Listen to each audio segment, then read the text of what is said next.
ಸಾಂಸ್ಕೃತಿಕ ನಗರಿ ಮೈಸೂರಿನಲ್ಲಿ ಪ್ರಶಸ್ತಿಯನ್ನು ಸ್ವೀಕರಿಸಿದ್ದಾರೆ. ತುಂಬ ಖುಷಿಯಾಗುತ್ತೆ. ನನ್ನ ಈ ಅವಾರ್ಡು ಐ ಸಿ ಯು ವಾರ್ಡಲ್ಲಿದ್ದೆ ನಾನು. ಸಿನಿಮಾ ಮಾಡಿದ ನನಗೆ ಸ್ಟ್ರೋಕ್ ಆಗಿತ್ತು, ಪ್ಯಾರಲೈಸ್ ಆಗಿತ್ತು. ICU ವಾರ್ಡಲ್ಲಿದ್ದೆ. ನನ್ನನ್ನು ಕರ್ಕೊಂಬಂದು ಸಿನಿಮಾ ಕೊಟ್ಟರು ನಿರ್ದೇಶಕರು, ನಿರ್ಮಾಪಕರು ನಿಖಿಲ್ ಮಂಜು ಅಂತ. ಪಿಕ್ಚರ್ ಕೊಟ್ಟು ಇವತ್ತು ICU ವಾರ್ಡಿಂದ ಚಲನಚಿತ್ರ ಪ್ರಶಸ್ತಿ ಅವಾರ್ಡ್ವರೆಗೂ ಬಂದಿದ್ದೀನಿ.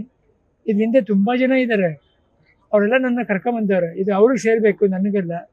ಈ ಪ್ರಶಸ್ತಿ ನಮ್ಮ ತಂದೆ ತಾಯಿಗೆ, ನನ್ನ ತಮ್ಮನಿಗೆ, ಅಭಿಮಾನಿ ದೇವರುಗಳಿಗೆ ಅರ್ಪಿಸ್ತಾ ಇದ್ದೀನಿ ನಾನು.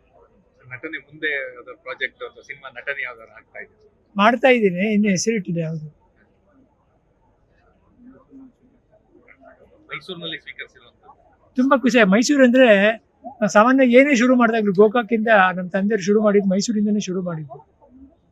ಎಲ್ಲಿ ಪಡೆಯೋದು ತುಂಬ ಖುಷಿಯಾಗುತ್ತೆ ನಮಗೆ. ನಮ್ಮ ಊರಲ್ಲಿ ಪಡೆದಷ್ಟು ಖುಷಿ ಆಗುತ್ತೆ.